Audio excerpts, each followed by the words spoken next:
श्री गुरु चरण सरोज रज निज मन मुकुर सुधारि वरणो रघुबर विमल यश गुरुदायक फलचारि सियावर रामचंद्र की जय।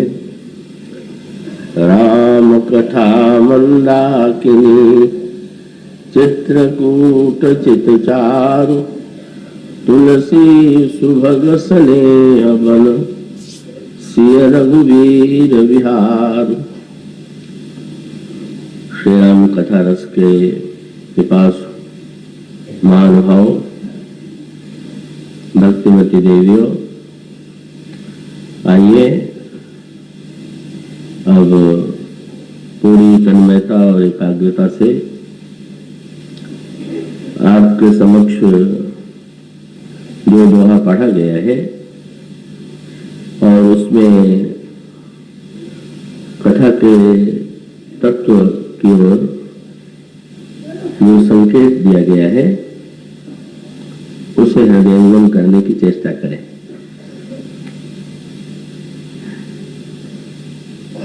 श्री रामचरितमानस भगवान श्री राम की कथा एक बड़ा ही पवित्र इतिहास है। त्रेता युग में भगवान श्री राघवेंद्र रावण के अत्याचार से संत्रस्त देवता और मुनियों के प्रार्थना पर मनुष्य के रूप में अवतरित होते हैं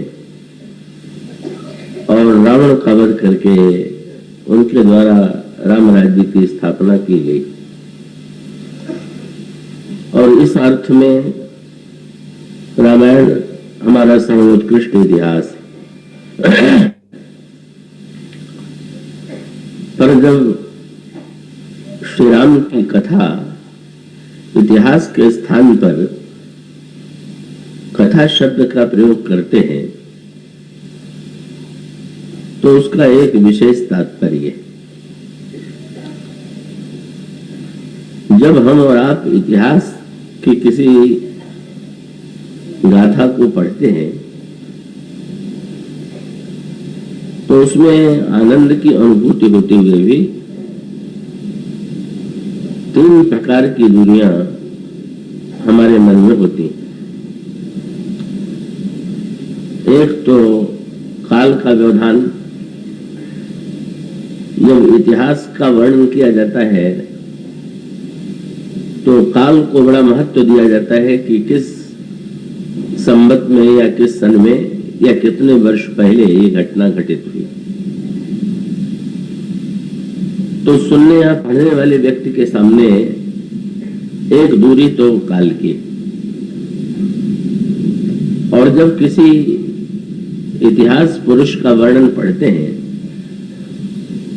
और उसका जन्म या उसके चरित्र या उसके जीवन की घटनाएं किसी दूसरे स्थान में घटित होती ही हैं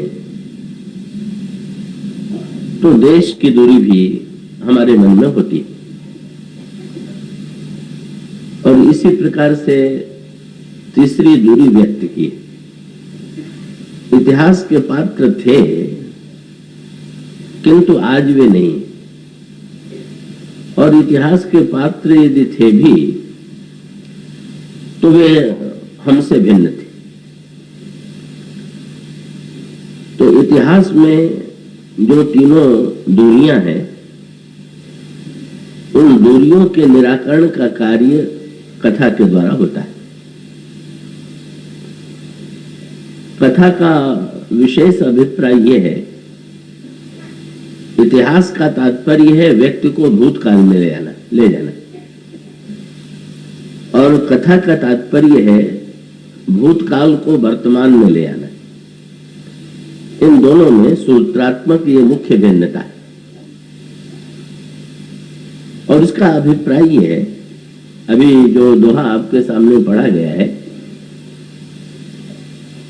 का उसमें चित्रकूट के जिस रूप की चर्चा की गई है उसका अभिप्राय क्या? कि त्रेता युग में भगवान श्री राम के कुछ वर्ष चित्रकूट में व्यतीत हुए थे और आज भी श्रद्धालु वहां जाकर के बड़ी शांति का अनुभव करते हैं। स्वयं मैं भी उनमें से एक हूं जिसको चित्रकूट में अनुपम रसानुभूति होती है। किंतु प्रश्न तो ये है कि व्यक्ति जब त्रेता युग में श्री राम के चित्रकूट निवास का वर्णन पढ़ता है तो यही तो लगता है कि उस युग में जो चित्रकूट में रहने वाले व्यक्ति थे, जो ऋषि मुनि थे या जो खौल किरात थे, उन लोगों ने श्री राम का दर्शन किया। और आज श्री राम चित्रकूट में नहीं रहते। केवल इतिहास की दृष्टि से यदि पढ़ेंगे तो यही मानना पड़ेगा। गोस्वामी जी से भी कभी कभी यह प्रश्न किया जाता था। गोस्वामी जी की भी प्रेरणा का केंद्र जो था वो चित्रकूट, और चित्रकूट के प्रति उनकी जो श्रद्धा है वो अयोध्या की अपेक्षा भी अधिक है। इसे कोई भी व्यक्ति जो विनय पत्रिका को पढ़ेगा उसको स्पष्ट प्रतीत होगा। और यद्यपि उनकी कर्म भूमि में वे विशेष रूप से काशी में निवास करते थे, पर वे बहुधा चित्रकूट जाने के लिए व्यग्र हो जाते थे। और वो जो उनकी व्यग्रता है वो विनय पत्रिका के पदों में प्रकट होती है। एक पद में वे कह रहे हैं, अब चित्त चेतु चित्रकूट ही चल, कोपित कलि लोपित मंगल मग, बिलसत बढ़त मोह माया मल, भूमि विलोक राम पद अंकित, वन विलोक रघुबर विहार थल, शैल श्रृंग भव भंग हेतुलक, दलन कपट पाखंड दंभ दल, जह जनमे जग जनक जगत पति, विधि हरिहर प्रपंच स्वार्थ छल, सकृत प्रवेश करत जहि आश्रम, विगत विषाद भय पारथ नल, न करु विलंब विचारु चारुमति, बरस पाछले सम अगले पल, और मंत्र सुजाई जपई जो जप भे, अजर अमर हर अचई हलाहल, राम नाम जप जाग करत नित, मज्जत पय पावन पीवत जल, और करिहे राम भावतो मन को, सुख साधन अनयास महाफल। और अंत में बड़े आग्रह से वे कहते हैं, कामद मणि कामदा कल्पतम, सो जुग जुग जागत जगती तल। और फिर अपनी बात जोड़ देते हैं अंत में, तुलसी तोय विशेष बुझिए, एक प्रतीति प्रीति एक ही बल। का चित्रकूट तो सभी के लिए महिमामय है, धन्य बनाने वाला है, पर वे अपने मन को याद दिलाते हैं कि अरे मन, अरे चित्त, तू इसकी याद कर ले कि तेरे लिए तो चित्रकूट ही सर्वस्व है। तो इस पद में चित्रकूट के प्रति उनकी आस्था और चित्रकूट से जुड़ी हुई जो अनुभूतियां हैं उनकी ओर संकेत प्राप्त होता है।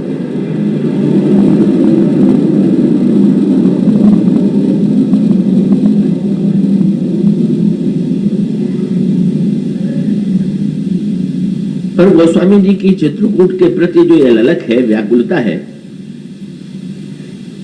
उस व्याकुलता के साथ कभी कभी लोग प्रश्न भी करते थे कि श्री राम कुछ वर्षों के लिए चित्रकूट में रहे और वो त्रेता युग में रहे, आज कलयुग है, और चित्रकूट में भी तो श्री राम ने बहुत थोड़े समय निवास किया। अधिक से अधिक यदि कहें तो ये कहें कि उन्होंने 12 वर्ष तक चित्रकूट में निवास किया। तो ऐसी स्थिति में आपके मन में चित्रकूट के प्रति ये आस्था क्यों है? गोस्वामी जी दोहावली रामायण में एक सूत्र देते हैं। उन्होंने कहा कि मैं ये नहीं मानता कि चित्रकूट में भगवान श्री राम कभी रहे थे या कुछ समय में श्री राम का निवास स्थान चित्रकूट में हुआ। अभी तो उन्होंने कहा कि चित्रकूट में राम रहते नहीं थे, रहते। भाई इतिहास की दृष्टि में तो रहते ही थे, यही मानना पड़ेगा। अगर भौगोलिक संदर्भ में जाकर के चित्रकूट जाए और वहां देखें तो यही लगेगा कि श्री राम की लीलाओं का ये की वनस्थली है और श्री राम ने कभी आकर के निवास किया था। पर गोस्वामी जी जब ये आग्रह पूर्वक कहते हैं कि नहीं चित्रकूट में श्री राम रहते हैं, तब उन्होंने एक नया सूत्र दिया और इसका अभिप्राय ये है कि ये जो दूरी है काल की, इस दोहे के द्वारा उन्होंने काल की दूरी को मिटा दिया। वे ये कहते हैं कि हमारे श्री राम तो साक्षात ईश्वर है और ईश्वर तो शाश्वत होता है। ईश्वर एक काल में हो और दूसरे काल में न हो, ऐसा नहीं है। इसलिए कौन कहता है कि वो चित्रकूट में रहते थे, अपितु वो चित्रकूट में आज भी रहते हैं।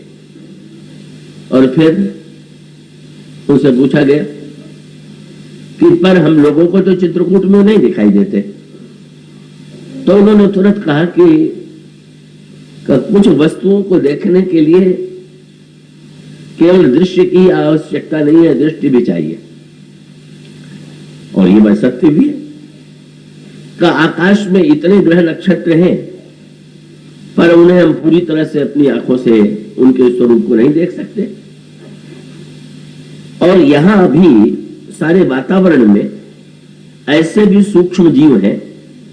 यहां कोई स्थान ऐसा नहीं है कि जिसमें किसी न कोई जीव विद्यमान न हो, किंतु क्या वो जीव हमें दिखाई देते हैं क्या?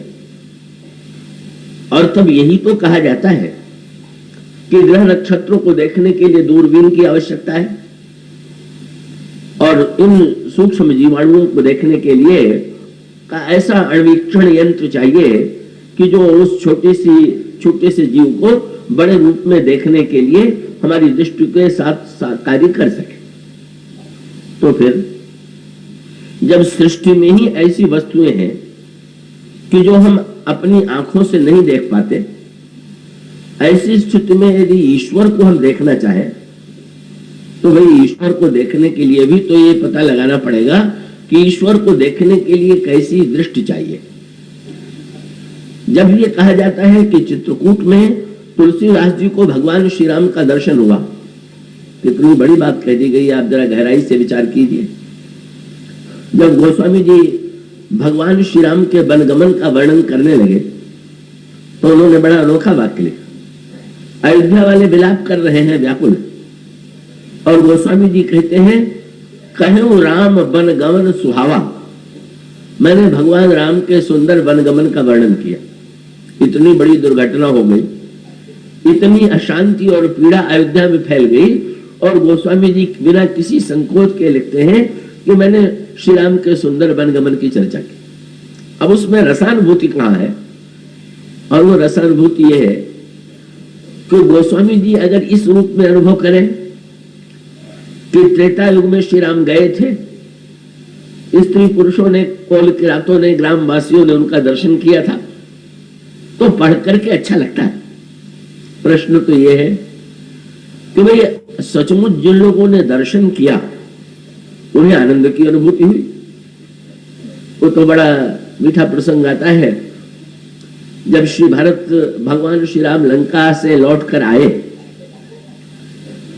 और श्री भरत ने प्रभु के चरणों में प्रणाम किया, तो श्री भरत को प्रभु ने उठा करके हृदय से लगा लिया। उस समय प्रभु और श्री भरत दोनों की आंखों में आंसू थे, शरीर में रोमांच था, और भगवान श्री राघवेंद्र ने बड़े ही स्नेह भरे स्वर में भरत से पूछा, भरत भैया तुम कुशल पूर्वक तो हो ना? गोस्वामी जी बड़ा मधुर चित्र प्रस्तुत करते हैं कि भगवान श्री राघवेंद्र जो है कश्यामल गात रोम भय ठाढ़े, नव राजीव नैन जल बाढ़े, राजीव लोचन स्रवत जलतन ललित पुल कावली बनी, अति प्रेम हृदय लगाई अनुजहि, मिले प्रभु त्रिभुवन धनी। प्रभु मिलत अनुजहि सोह, मोपह जात नहीं उपमा कही, जनु प्रेम अरु श्रृंगार तनु धरी, मिले बर सुषमा लई। पूछत कृपानिधि कुशल भरत, बचन वेग न आवई। ये वर्णन भगवान शंकर पार्वती को सुना रहे हैं। अब इसकी तुलना एक दूसरे दृश्य से कीजिए। क्या हनुमान जी लंका विजय करके लंका को जला करके लौटे, का प्रभु ने उनकी प्रशंसा की और वे प्रभु के चरणों में गिर पड़े, और प्रभु श्री हनुमान जी को भी बलपूर्वक उठाने की जब चेष्टा करते हैं तो प्रभु का कर कमल हनुमान जी के मस्तक पर है। शंकर जी दोनों प्रसंगों का वर्णन कर रहे हैं, पर थोड़ी भिन्नता, और ये भिन्नता बड़ी स्वाभाविक। क्या जब हनुमान जी के मस्तक पर प्रभु ने हाथ रखा तो कथा बंद हो गई, कथावाचक चुप हो गया। उस स्वामी जी ने लिखा, प्रभु कर पंकज कपि के सीसा, और सुमिरी सो दशा मगन गौरी से। पर जब श्री भरत को प्रभु ने हृदय से लगाया तो कथा बंद नहीं हुई। क्यों? अंतर क्यों पड़ गया?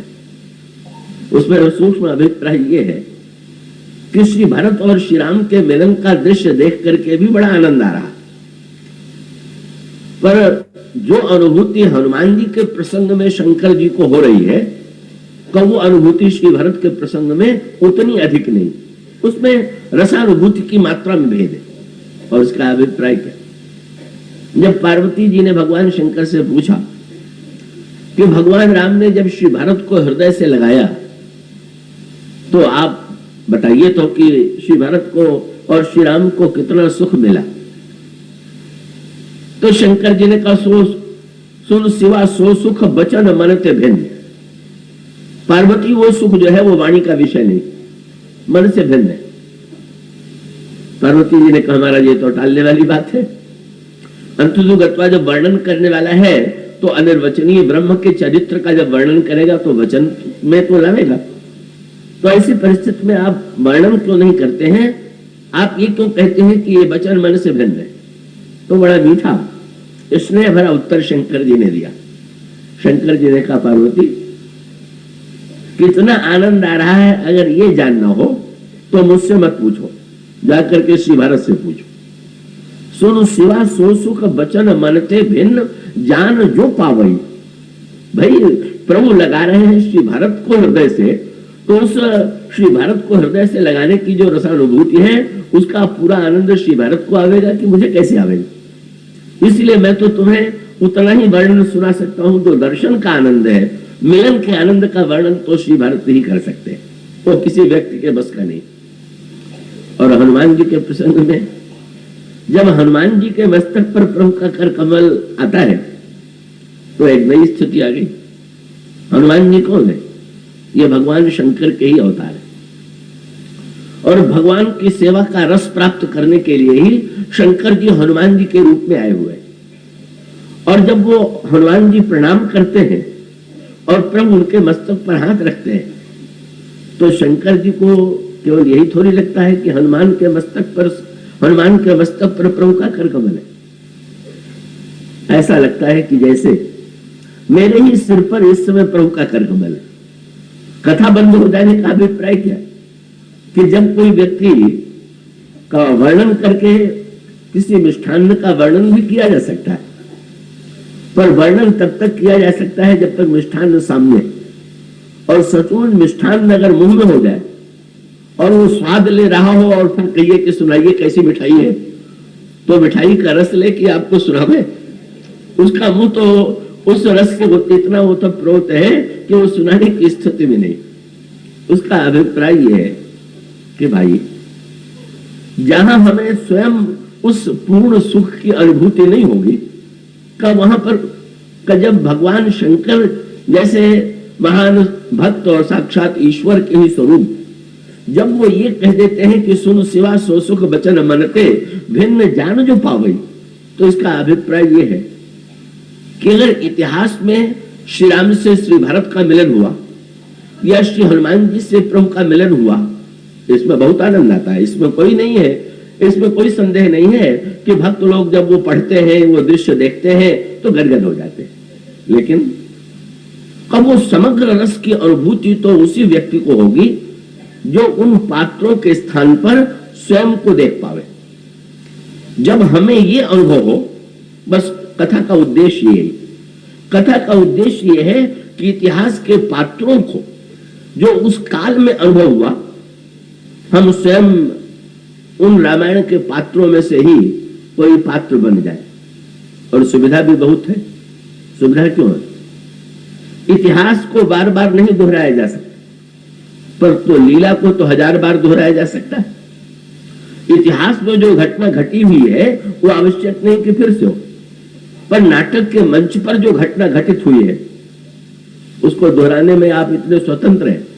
और इतने स्वतंत्र, कितने स्वतंत्र हैं कि एक नाटक कलकत्ते में खेला जाए और वही नाटक बाद में दिल्ली में खेला जाए, पर रंगमंच पर जितने कार्य करने वाले अभिनेता हैं उनका रंगमंच पर दोनों स्थानों पर एक ही नाम, पर क्या वो अभिनेता सचमुच एक ही है क्या? यानी कितने नाट्य संस्थाओं की ओर से नाटक खेले जाते हैं, भिन्न भिन्न अभिनेता, नाम एक होते हुए भी अभिनेता भिन्न भिन्न होते हैं, और केवल रंगमंच पर वो अभिनेता अपने आप को उस नाम के रूप में और उससे घटित होने वाली घटनाओं के रूप में प्रस्तुत करता है। तो इसका अभिप्राय यह हुआ, कथा का मूल उद्देश्य मानो ये है, जब ये कहते हैं कि गिरिजा सुनो राम की लीला, शंकर जी जब पार्वती को कथा सुनाते हुए कहते हैं कि पार्वती तुम भगवान की लीला सुनो, तो बड़ी सुविधा उन्होंने दे दी।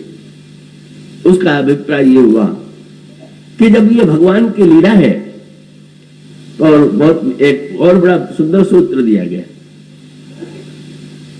काकभूषुंडी जी और भगवान श्री राघवेंद्र के खेल में काकभूषुंडी जी को प्रभु ने कौतुक दिखाया, और कौतुक ये दिखाया कि काकभूषुंडी जी के को अपने मुंह में ले लिया। और जब भगवान के मुंह में काकभूषुंडी जी गए तो राम उदर देखो जगनाना, उन्होंने देखा कि श्री राम के उदर में कोटि कोटि ब्रह्मांड है, और देखा तो बना ही नहीं जाए बखाना। और वर्णन करते हुए उन्होंने एक बड़ी विलक्षण बात कही, वो आपने ध्यान से पढ़ा हो, ऐसे प्रसंगों को साधारणतया उतनी गहराई से पढ़ने का लोगों का अभ्यास नहीं होता, पर उसमें सूत्र है। उन्होंने कहा जितने ब्रह्मांड थे उतने ब्रह्मांड में उतनी अयोध्या थी, और जितनी अयोध्या थी उसमें उतने नर नारी थे। सरजू भी बह रही थी, पर एक बड़ा विलक्षण वाक्य कहा गया, सरजू भिन्न भिन्न नर नारी, प्रत्येक अयोध्या में सरजू बह रही हैं और स्त्री पुरुष है, पर उनमें भिन्नता। और दशरथ कौशल्या का बहुरूपा, कौ प्रत्येक ब्रह्मांड में अयोध्या है, प्रत्येक ब्रह्मांड में दशरथ है कौशल्या। पर बात बड़ी विलक्षण कही गई कि इस अयोध्या में जो दशरथ और कौशल्या है, दूसरे अयोध्या में वही दशरथ कौशल्या नहीं। आपने ध्यान से पढ़ा होगा कि कहीं तो रामायण में लिखा हुआ है कि महाराज मनु जो थे वो दशरथ बने, और कहीं लिखा हुआ है कश्यप आदित्य महातप कीन, मनु दशरथ बने और शत्रुपा कौशल्या बने। और दूसरे प्रसंग में कहा गया कि कश्यप दशरथ बने और उनकी पत्नी जो आदित्य थी वो कौशल्या बनी। काकभूषुंडी जी ने यह दृश्य देखा कि जितने ब्रह्मांड हैं उन ब्रह्मांडों में अयोध्या, और उन ब्रह्मांडों की अयोध्या में दशरथ कौशल्या है, भरत लक्ष्मण शत्रुघ्न है, पर सब बदले हुए। बस केवल उन्होंने देखा क्या कि अगणित तो भुवन फिरे प्रभु राम न देखे आन। एक राम तो ऐसे थे कि हर जगह वो एक ही राम थे, पर और जितने पात्र थे वो बदले हुए थे।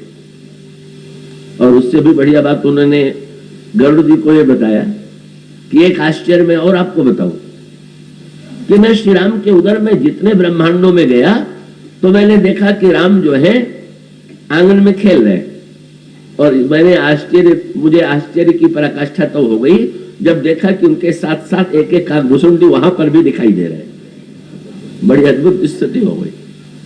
करोड़ों काकभूषुंडी, करोड़ों दशरथ, करोड़ों कौशल्या, कितनी बड़ी बात कही गई इसके अंतराल में इस पर आप दृष्टि डालिए, कितनी सुविधा हो गई। और उसका अभिप्राय तो ये हुआ कि अगर किसी जन्म में मनु दशरथ बन सकते हैं, किसी लीला में कश्यप बन सकते हैं, तो हमारे आपके अंतःकरण में भी वात्सल्य का आनंद लेने की अगर वृत्ति आवे, हम चाहे कि जैसे दशरथ की गोदी में श्री राम खेले थे, कौशल्या जी ने जैसे उनको गोद में उठाया था, उसी प्रकार से मेरी गोद में आवे तो सुविधा हो गई। बोले जब कश्यप और मनु बन सकते हैं तो आप क्यों नहीं बन सकते? आप स्वयं जो है क्यों नहीं दशरथ बन जाते? महिलाएं यदि चाहे तो अगर कौशल्या के पात्र एक ही होते कि यही व्यक्ति बार बार कौशल्या होगा तो हम लोगों को सुविधा न रहती, पर बड़ी सुविधा ये हो गई, मानो अगणित हम में से आप में से जिसकी इच्छा हो वो भावना के द्वारा काकभूषुंडी बन जाए, भरत बन जाए, लक्ष्मण बन जाए, शत्रुघ्न बन जाए, रामायण के जो पात्र चाहे वो पात्र बन जाए। और इतना बनने का साहस न हो तो कम से कम सुग्रीव बन जाए।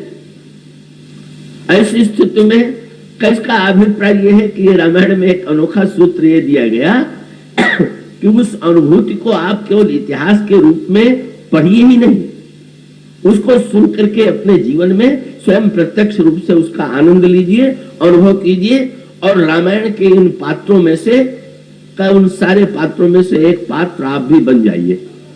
और वो पात्र बन करके जब आनंद आप लेंगे तो आपको कैसा लगने लगेगा? का आपको ये प्रतीत होने लगा कि सचमुच जिस रस का वर्णन इतिहास में किया गया था उस रस का मैं अनुभव कर रहा हूं, वो दूसरे की अनुभूति नहीं है, ये मेरी व्यक्तिगत अनुभूति है। ये है सूत्र, वस्तुतः कथा का मुख्य अभिप्राय यही है। और गोस्वामी जी को यदि चित्रकूट इतना प्रिय है तो इसलिए प्रिय केवल नहीं है कि त्रेता युग में भगवान श्री राम वहां रहे, इसलिए प्रिय नहीं है कि कोल की रातों ने भगवान राम का दर्शन पाया, उसको भी वो बड़े आनंद से लिखते हैं, उसमें भी उनको सुख मिलता है, पर उनको अधिक आनंद की अनुभूति क्यों होती है? उसका मूल सूत्र वही कि वो अयोध्या भी जाते हैं, चित्रकूट भी जाते हैं, पर आपने उनकी जीवनी में पढ़ा होगा, सुना होगा कि तुलसीदास को श्री राम का जो दर्शन हुआ वो चित्रकूट में हुआ। और यही सूत्र बड़े महत्व का है। जब वो कहते हैं तुलसी तो ही विशेष बूझिए, एक प्रतीति प्रीति एक ही बल, तो गोस्वामी जी का अभिप्राय यह है जब वो श्री राम के वनगमन को सुंदर कहते हैं, इसका अर्थ क्या हुआ कि कथा कहते हुए स्वयं वो काल जो है उनके जीवन में प्रत्यक्ष रूप से साकार हो जाता है। और जब सबसे सरस वर्णन श्री राम के दर्शन का तुलसीदास जी ने जो किया है पूरे रामचरितमानस में, वही प्रसंग है जब भगवान श्री राम अयोध्या से चित्रकूट गए। और उसके पीछे वही तात्पर्य है, वे उस भूमि में खड़े होकर के जितनी तन्मयता का अनुभव करते हैं वैसी तन्मयता का अनुभव अन्यत्र नहीं होता है। वहां की स्त्रियां, वहां के पुरुष, वहां के ग्रामवासी जब श्री राम का दर्शन करते हैं तो कभी कभी एक बात बड़ी प्रसिद्ध कही जाती है, क्या रामायण में एक तापस प्रसंग आता है। श्री राम यमुना पार करके चलते हैं और उसी समय तेई अवसर एक तापस आवा, तेज पुंज लघु वैस सुहावा, कभी अलखित गति बेश विरागी, मन क्रम वचन राम अनुरागी। और भगवान श्री राम के चरणों में तापस ने प्रणाम किया। भगवान राम ने गदगद भाव से हृदय से तापस को उठा करके हृदय से लगा लिया। इस प्रसंग को लेकर के बहुतों के मन में ये जिज्ञासा रहती है कि भाई अन्य जो मिले उन पात्रों का नाम तुलसीदास जी ने लिखा, भरद्वाज से मिले, वाल्मीकि से मिले, पर जिसके इतने सुंदर प्रेम का वर्णन किया, बड़ा ही रसमय वर्णन है। तापस का प्रसंग जो है वो थोड़ी सी पंक्तियों में इतना रसमय है कि उतनी विलक्षणता तो न वाल्मीकि मिलन में है और न तो भरद्वाज के मिलन में।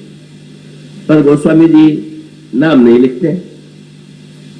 गोस्वामी जी जब नाम नहीं लिखते हैं तो ये विवाद तर्क वितर्क होता है कि बतवा ये तापस कौन था। और अनेक रूपों में भिन्न भिन्न महानुभावों ने इसका उत्तर देने की चेष्टा की है और प्रत्येक उत्तर किसी न किसी दृष्टि से ठीक है।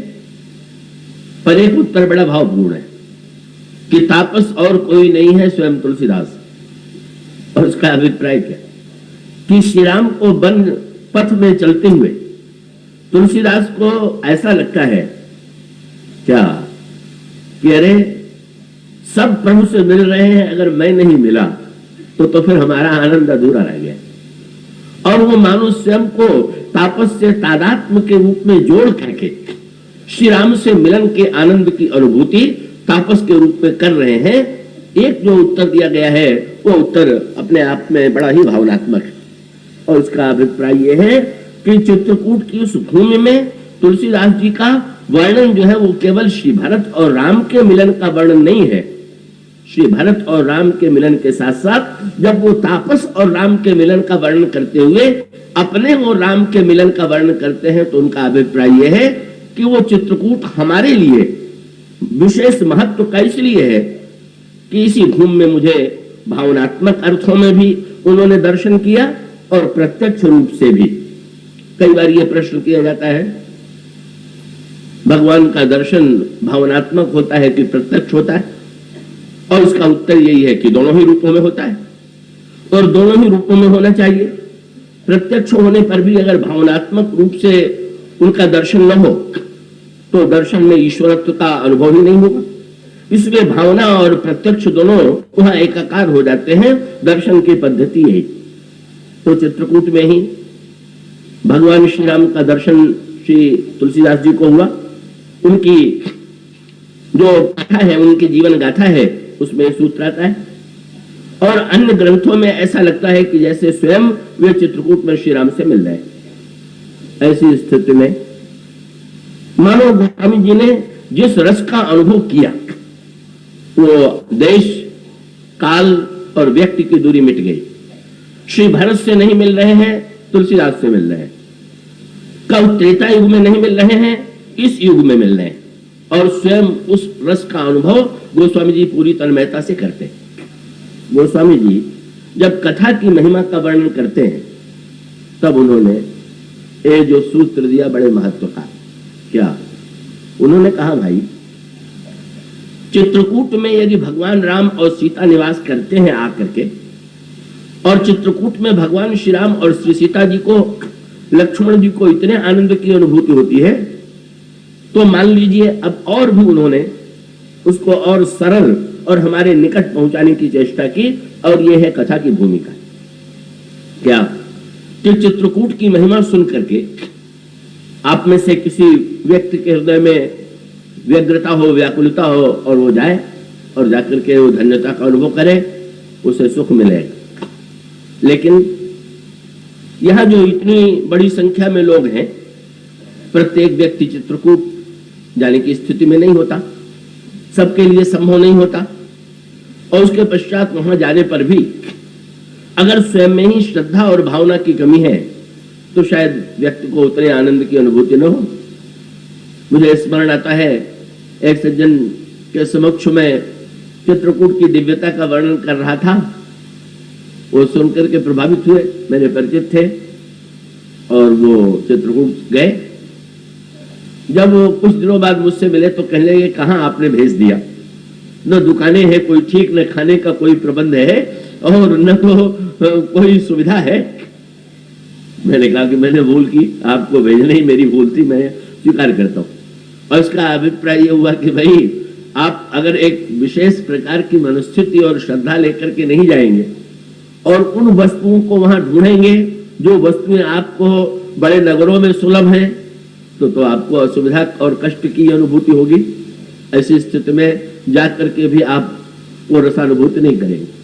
या जाकर के वहां पर बताया जाएगा कि यहाँ पर श्री भरत और श्री राम का मिलन हुआ था, यहाँ जयंत ने चोच मारा था, ये अलग अलग स्थान दर्शन करके आप लौट आएंगे। गोस्वामी जी कहते हैं कि भाई एक तो पहुंचना कठिन, और पहुंचने के बाद भी कुछ समय रहना पड़ेगा और फिर लौट करके आ जाएंगे। तो गोस्वामी जी कहते हैं कि ऐसा कीजिए कि उस चित्रकूट में जब जाइए या ना भी जाइए, तो आप जब कथा में उसका वर्णन करें, वर्णन सुने या उसको पढ़ें, तो ऐसी स्थिति में स्वयं आइए ना, ऐसे चित्रकूट का निर्माण हम अपने जीवन में कर लें कि जिस चित्रकूट में भगवान राम केवल 1 बरस या 12 बरस के लिए न रहे, सदा सदा के लिए रहे।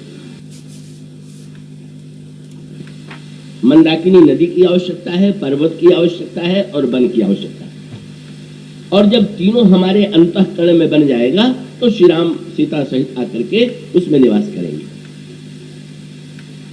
मंदाकिनी का सबसे पहले उन्होंने वर्णन किया। वे कहते हैं कि भगवान श्री राम की कथा ही मंदाकिनी। अब आइए जरा मंदाकिनी के प्राकट्य की जो कथा चित्रकूट के प्रसंग में लिखी गई है उसके अर्थ पर कथा के संदर्भ में विचार करें। मुझे पूरा विश्वास है कि आप लोग एक क्षण के लिए भी चित्त को चंचल नहीं करेंगे, कि चित्रकूट बनाने की भूमिका तो तभी बनेगी जब आप चित्त को पहले कूट बना दें, अचल बना दें। रामायण में मंदाकिनी का परिचय ये कह करके दिया गया है कि चित्रकूट में अत्रि और अनुसुईया ये 2 महापुरुषों का निवास है। महामुनि अत्रि और उनकी पतिव्रता पत्नी अनुसुईया का चित्रकूट में रहती थी, पर उस समय तक वहां पर मंदाकिनी नदी नहीं थी। और अत्रि जी गंगा में स्नान करने के लिए प्रयागराज की यात्रा करते थे और वहां से स्नान करके आते थे। उनकी पत्नी ने महर्षि को के इस तप को देख करके कि ये तो गंगा के इतने बड़े प्रेमी हैं कि इतनी यात्रा करके नित्य गंगा स्नान करने के लिए जाते हैं। उन्होंने अत्रि जी से कहा कि महाराज आप इतना कष्ट करके गंगा के पास जाते हैं, पर गंगा यहीं आ जाए तो कैसा रहेगा। अत्रि ने कहा गंगा को लाना क्या सरल है क्या? एक बार तो गंगा को पृथ्वी पर लाने में 3 पीढ़ियां समाप्त हो गई, वो गंगा कैसे आ गई? अनुसुईया जी ने कहा आप आदेश दीजिए, सब संभव है। अत्रि जी ने अनुसुईया जी को प्रसन्न होकर के उनसे स्वीकार कर लिया और उसके पश्चात देवी अनुसुईया ने ब्रह्मा विष्णु शिव तीनों को आमंत्रित किया। आपने ध्यान दिया होगा गंगा जो है इन तीनों से जुड़ी हुई है। भगवान विष्णु के चरण से निकली, ब्रह्मा के कमंडल में आई और बाद में भगवान शंकर के मस्तक पर विराजमान हुई। तो उन्होंने निर्णय किया कि तीनों में से एक को बुलाना ठीक नहीं।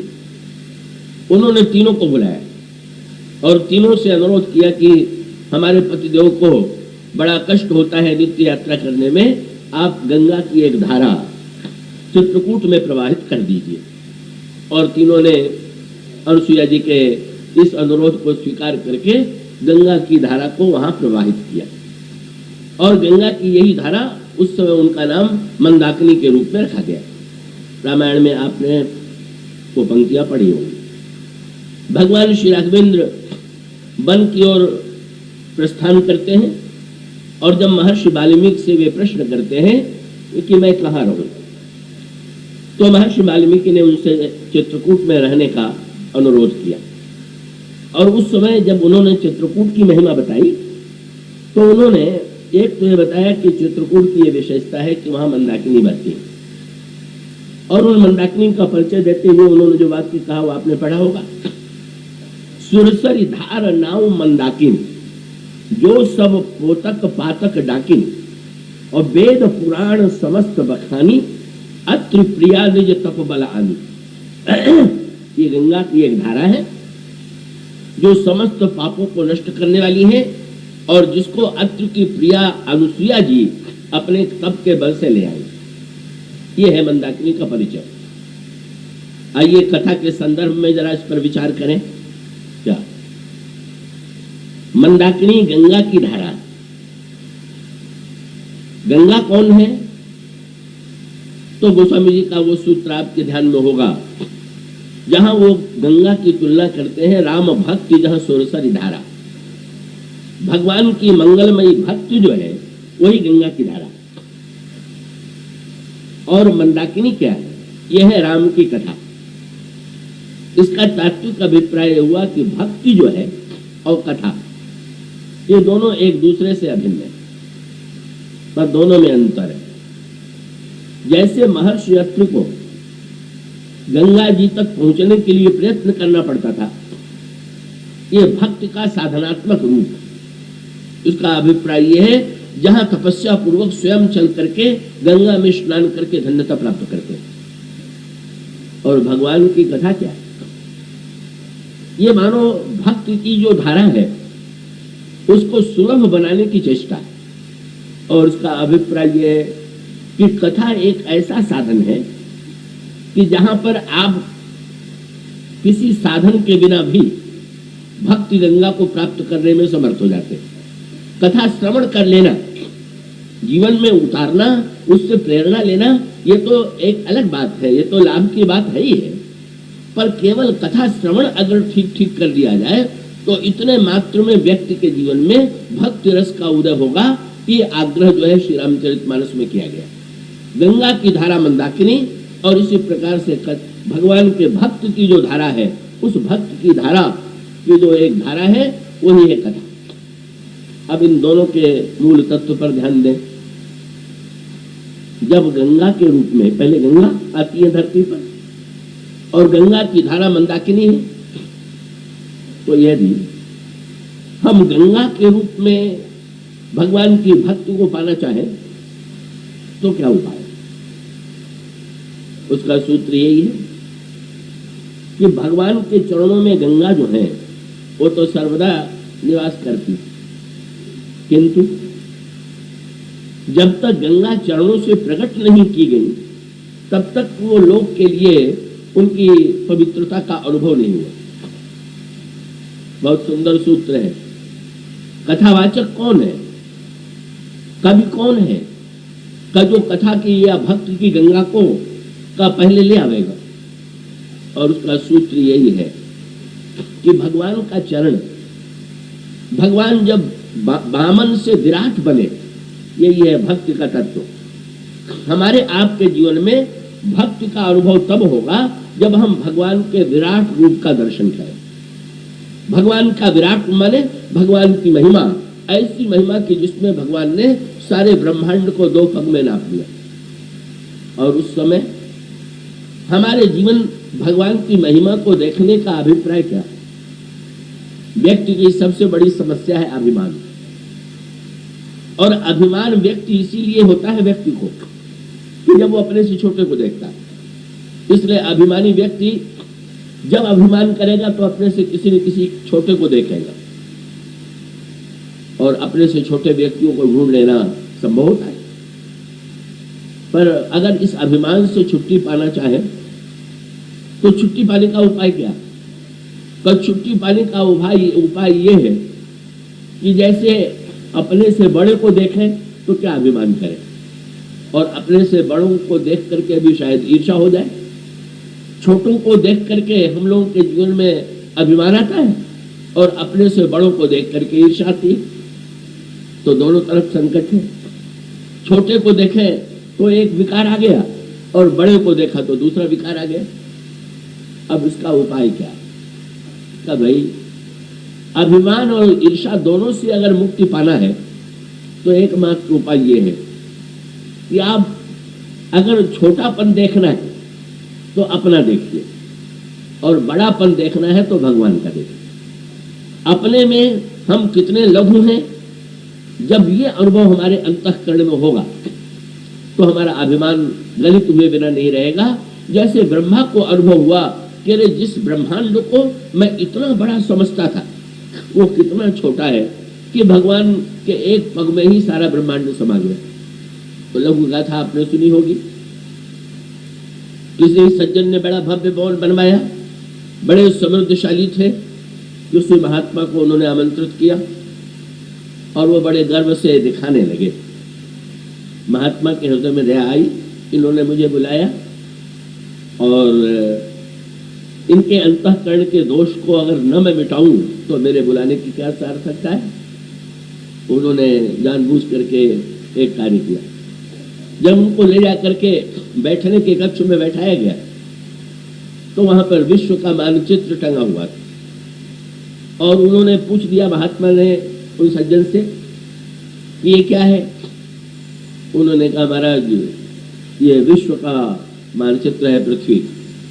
फिर पूछा इसमें भारतवर्ष कहाँ है? तो उन्होंने दिखाया तो पृथ्वी के मानचित्र में भारतवर्ष छोटा सा। फिर उस नगर का नाम लेकर के पूछा ये नगर कहाँ है? तो नगर में एक बिंदु दिखाई पड़ा। फिर पूछ दिया कि इस नगर में ये तुम्हारा मकान कहाँ है? बोले महाराज अब विश्व के नक्शे में मेरा मकान थोड़ी है। तो उन्होंने कहा जब सोचो तुम, जब इस देश के नक्शे में ही तुम्हारा मकान नहीं है, नगर के मानचित्र में भी तुम्हारा मकान नहीं है, तो ब्रह्मांड में सोचो कि तुम कितने छोटे हो और तुम क्या किस अस्तित्व पर गर्व करते हो। उनका भ्रम दूर हुआ। इसका अभिप्राय यह है बल्कि यज्ञशाला में भगवान का वामन होना, वामन से विराट बन जाना, ये केवल इतिहास के सत्य के रूप में इसको मत पढ़िए। उसका अभिप्राय यह है भक्ति ही गंगा है और हमारे हृदय में भगवान की भक्ति का उदय तब तक नहीं होगा जब तक भगवान की विराटता के समक्ष, महानता के समक्ष हमको अपनी लघुता का भान न हो। अरे हम किस बात पर अभिमान करें? बुद्धि पर करें, धन पर करें, पद पर करें, योग्यता पर करें?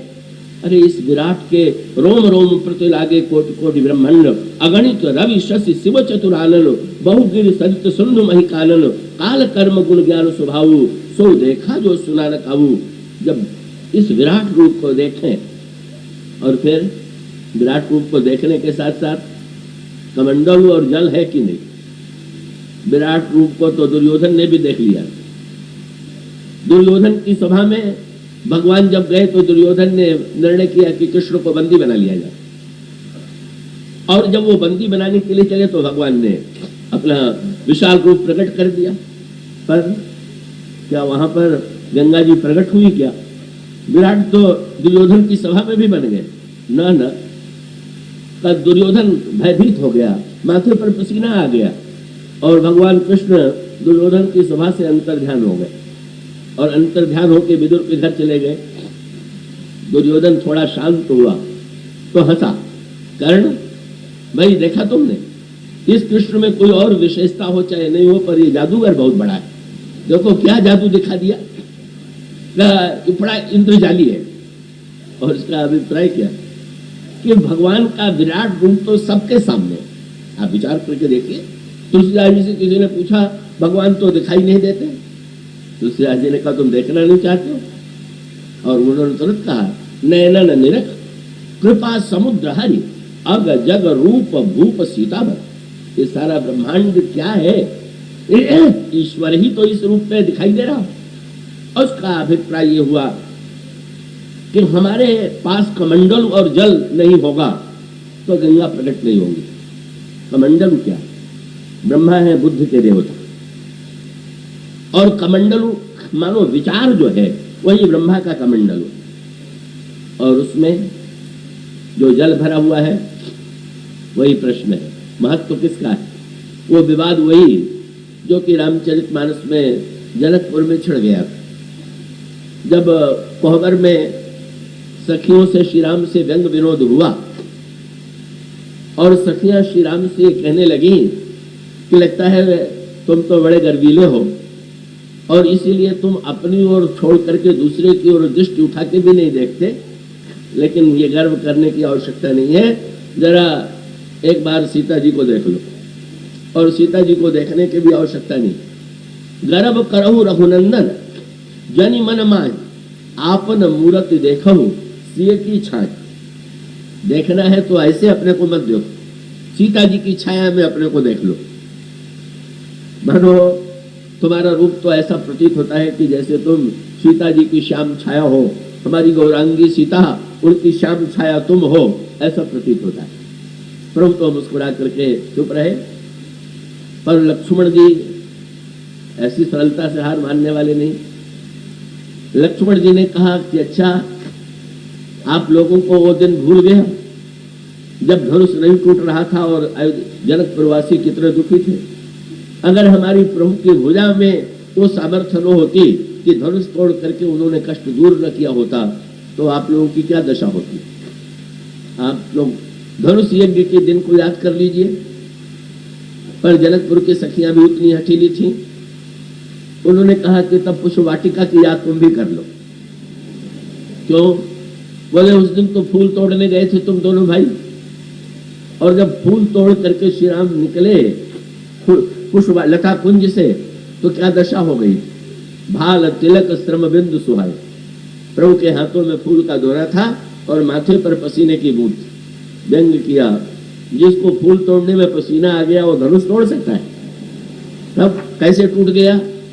ये तो हम लोगों का चमत्कार है कि हम लोगों ने इतनी प्रार्थना की देवताओं से और हमारी स्वामी सीता जी को वीर पर दया आ गई और उन्होंने हो प्रसन्न महेश भवानी गणनायक वरदायक देवा आज लगे किन्हीं तो सेवा। ये तो चमत्कार जो है हम लोगों की प्रार्थना का है, ये भी राम का चमत्कार नहीं। लक्ष्मण जी फिर निरुत्तर हुए, पर फिर भी उन्होंने तीसरी चर्चा उठा दी। उन्होंने कह दिया कि अच्छा ये बताइए का धनुष टूटते समय तो आप सब थी, आपने प्रार्थना की थी, पर जब हमारे प्रभु ने अहिल्या का उद्धार किया तो आप लोगों में से तो कोई नहीं था। जिन्होंने जड़ को चैतन्य बना दिया वो तो साक्षात ईश्वर है, जो चैतन्य कह जड़ करे जड़े करे चैतन्य। सखियों ने तुरंत दूसरा व्यंग किया, बोले अयोध्या में पत्थरों की कमी थी, किसी पत्थर को पहले भी छू करके नारी बनाया था क्या?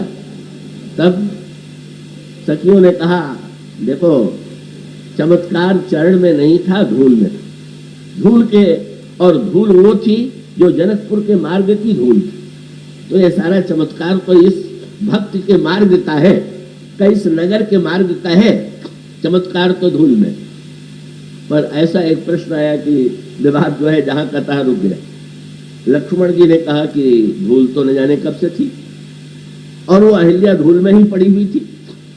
अगर चमत्कार धूल में होता तो पहले भी अहिल्या चैतन्य हो जाती। अंत तो गत्वा ये मानना पड़ा कि चमत्कार न केवल चरण में है और न केवल धूल में है, चरण और धूल के मिलन में। जब तक इन दोनों का संयोग नहीं होगा तब तक जड़ता का विनाश नहीं होगा, चैतन्यता नहीं आएगी।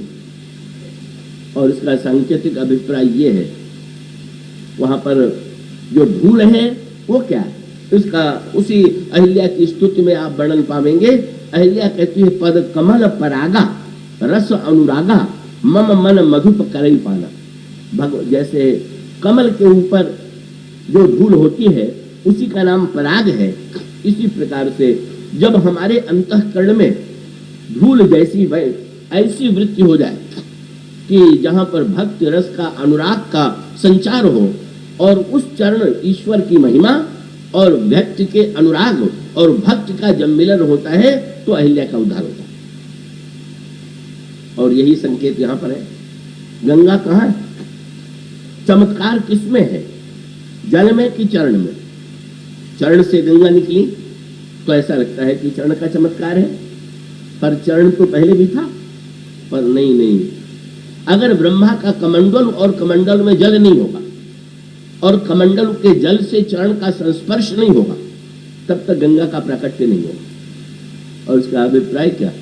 विचार के कमंडल में भावना का जल भरा हुआ है और जब अपनी भावनाओं को भगवान के चरणों से हम जोड़ देते हैं तो मानो भक्त की गंगा प्रकट हो जाती है।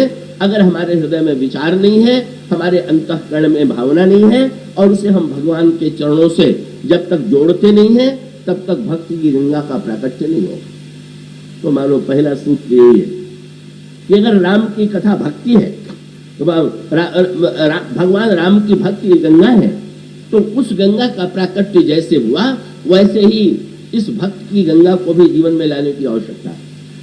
पर उस समय ये जो गंगा थी वो दुर्लभ थी, क्योंकि ब्रह्मा के कमंडल की जो गंगा थी तो उन तक पहुंचने के लिए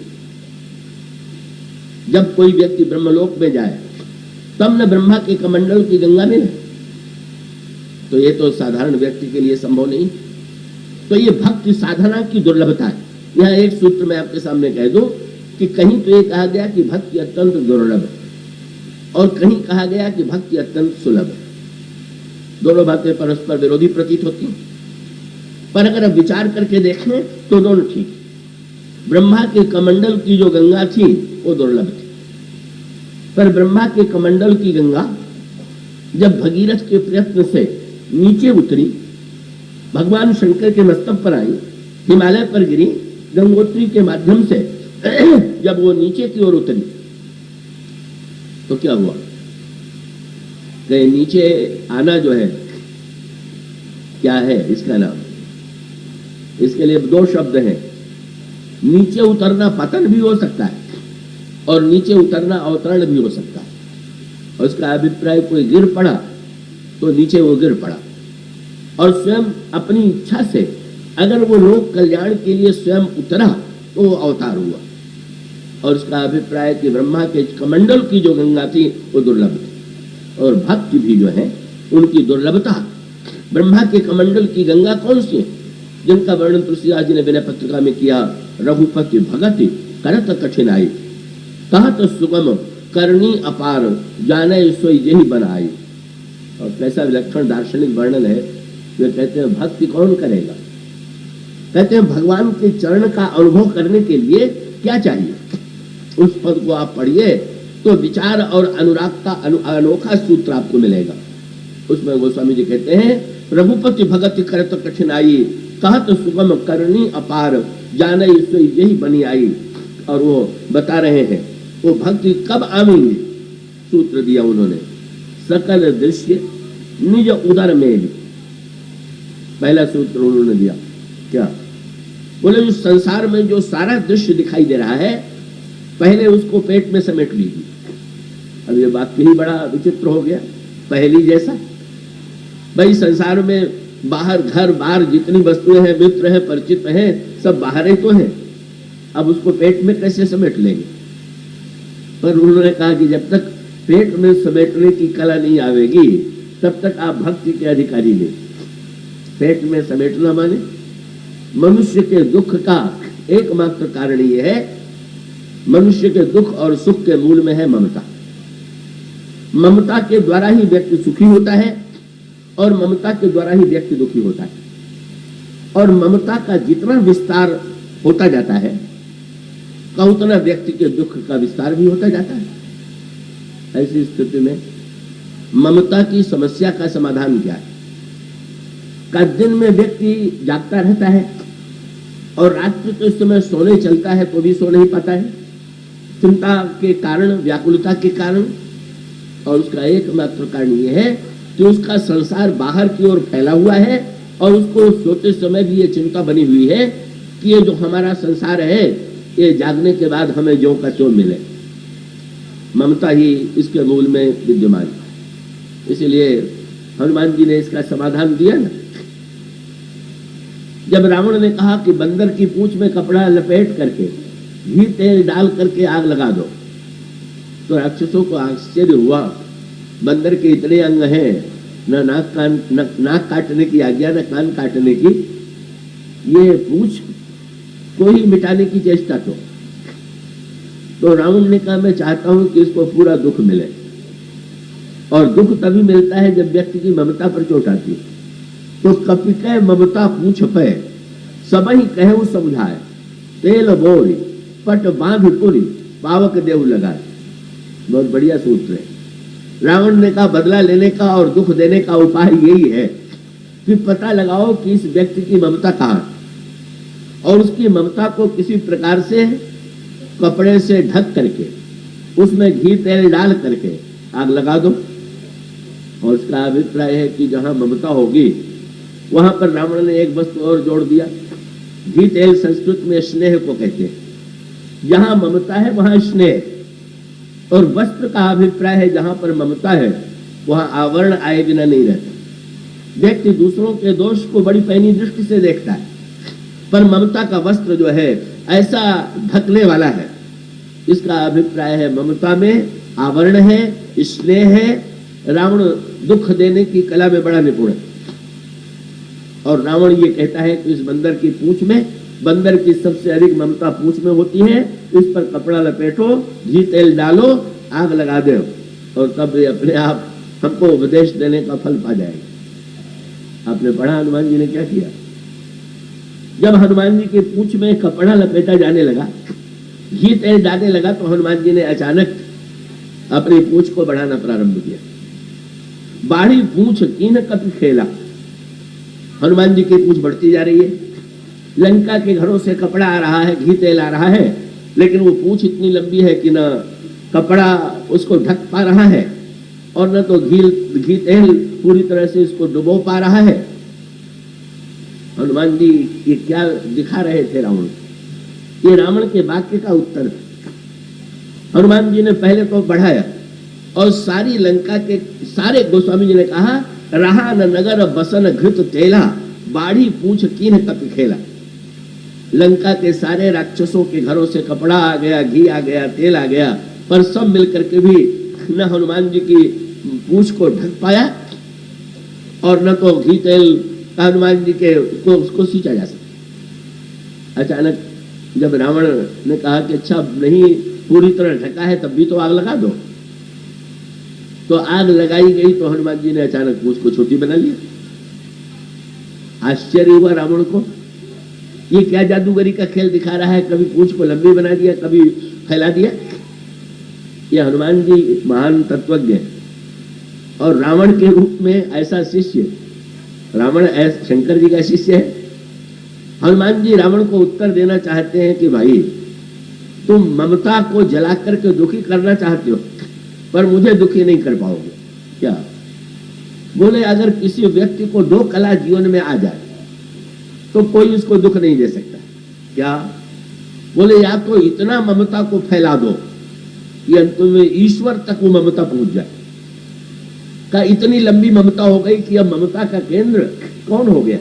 बोले ईश्वर से ममता, और जिसकी ईश्वर में ममता हो गई संसार में कोई व्यक्ति का उसको आवरण से न ढक सकता है, न उसको उसके अंतःकरण में सांसारिक स्नेह की सृष्टि कर सकता है, न उसे कष्ट दे सकता है। हनुमान जी ने कहा रावण अगर तुम भी मेरी तरह से ममता को इतना फैला लो कि प्रभु के चरणों तक पहुंचा दो तो तुम भी धन्य हो सकते हो। और दूसरा उपाय क्या? बोले या तो ममता को इतना फैलाइए कि ईश्वर तक ले जाइए, और या तो ममता को ऐसी कला हो कि आप चाहे जितना समेट लीजिए। समेट लेने की कला भी जिसको आती है, ममता को अगर हम फैलाने के साथ साथ समेटने की कला में निपुण हैं तो भी ममता के द्वारा ममता का दुख हमारे जीवन में नहीं है। हमारी समस्या, आपकी समस्या, संसार की समस्या यही है कि हम ममता को बढ़ाते भी हैं तो संसार तक कुछ व्यक्तियों तक रखते हैं और घटाने की कला तो आती ही नहीं। गोस्वामी जी कहते हैं अगर भक्ति करना है तो एक काम कीजिए, सारे प्रपंच को भीतर समेट लीजिए। और उसका अभिप्राय यह है जो ममता बाहर फैली हुई है, समेट लेने का अर्थ है ममता को बाहर से भीतर ले आना। और उसका अर्थ क्या? स्वामी, सखा, गुरु, मातु, पितु जिनके सब तुम तात। अब पिता बाहर है, माता बाहर है, परिवार बाहर है, जब नाता श्री राम से जुड़ गया तो अपने भीतर ही सारे नाते हो गए, और अपने भीतर ही सारे नाते हो गए तो गोस्वामी ने अब क्या होगा? कहते हैं भक्ति करने का उपाय यही है कि ममता को बाहर से भीतर ले आइए और फिर सोए, फिर सोइए। पर एक बात और जोड़ दिया, सोना तो लगेगा कि चलो ये तो अच्छी बात मालूम पड़ी। आप लोग सोने के बाद अगले शब्द का भी ध्यान में रखिएगा। वो स्वामी जी कहते हैं भक्त कौन है? बोले जो सोए निद्रा तजी जोगी, नींद छोड़ करके सोना। अब ये विचित्र बुद्धि है, अगर निद्रा नहीं है तो सोएंगे कैसे? और सो गए तो निद्रा तो अवश्य आएगी। यहाँ पर सांकेतिक अभिप्राय यह है अज्ञान जन्य, तमोगुण जन्य जो निद्रा है वो तो प्रतिदिन हमारे जीवन में आती है, पर ज्ञान की ऐसा अज्ञान की निद्रा न हो और उतने के साथ साथ हमारे जीवन में सोने के विश्राम की अनुभूति आ जाए। अज्ञान जन्य वस्तुओं को खो करके अज्ञान जन्य निद्रा तो प्रत्येक दिन आती है, पर जो भक्त है उसके जीवन की जो नींद है, जो सोना है, उस सोने की विशेषता है कि उसमें अज्ञान की तमोमयी निद्रा नहीं। वही गोस्वामी जी की निद्रा। गोस्वामी जी जब वृंदावन में पहुंचे, नाभादास जी के आश्रम में थके हुए थे, लेट गए। नाभादास जी से जब लोगों शिष्यों ने कहा कि गोस्वामी जी आए हुए, तो उन्होंने व्यंग्य किया, अरे आप संत तो जगाने के लिए आते हैं, आप स्वयं सो गए। तुलसीदास जी उठ के बैठ गए और तुलसीदास जी ने कहा, भाई जीवन में तो आवश्यकता दोनों की है, तो जगाने वाले संत अलग होंगे, मैं तो लोगों को सोना सिखाने के लिए आया हूं। और तब उन्होंने जो भावपूर्ण पंक्ति कही, उन्होंने नाभादास जी से कहा, जागे जोगी जंगम जति जमाती ध्यान धरे, डरे उर भारी लोभ मोह कोह काम। और जागे राजा राजकाज सेवक समाज साज, सोचे सुनि समाचार बैरी बड़े बामत। जागे बुध विद्याहित पंडित चतुरचित, जागे लोभी लालची धरणी धन धाम के। और जागे रोगी रोग ही वियोगी भोगी भोग बस, सोए सुख तुलसी भरोसे सियाराम के। और इसका अर्थ क्या हुआ? ईश्वर के सहारे निश्चिंत हो जाना, यही निद्रा है।